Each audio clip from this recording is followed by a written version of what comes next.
Welcome to the channel, everyone. Model Car Guy Rich here. Hope you're all having a fantastic day as always. And today I've got another, I believe, built by AMT dealer promo.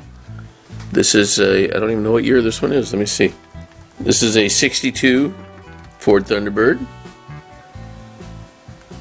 It's been sitting on the shelf for many years. I actually acquired it the same time I did the Galaxy 500. They were given to me by a friend of mine, and I thought they were really cool.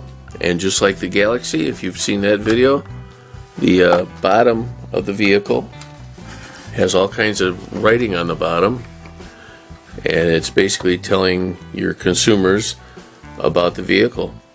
2-year 30,000 mile antifreeze protection, welded integral body and frame for quietness and strength. Thunderbird, unique in all the world. 4 new Thunderbirds for 1962, very cool.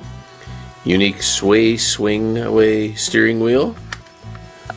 It was a little hard to say, but I understood it as I was saying it. Special 3-phase rust protection treatment. Cruise-o-matic drive, power steering and self-adjusting power brakes, all standard equipment. Very cool.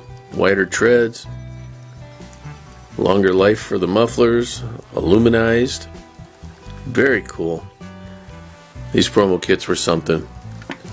And if you watch the interview video I did with Russ about the Johan models and all that, he was talking about the promos and how as kids we'd all have these on the ground and playing with them and destroying them. This one here is 63 years old. I can't believe it survived in the condition it's in, you know. And I've never had it in a case or anything, which if you see the dirt on it, it's kind of obvious, but I mean, still, to be in this great a condition for that long, that's fantastic. So this is just another one of them kits that I wanted to share with you guys. I absolutely love it. I've had it on my shelf ever since I received it, and I take care of it and hope to pass it along to someone, you know, after I'm long gone. And hopefully these things will live on forever. So, that's all I got on this one, guys. I appreciate your time. Thank you so much for stopping by. Please remember to like, share, and comment, and subscribe if you haven't done so already. And I will see you on the next one. Model Car Guy Rich out. Keep on modeling.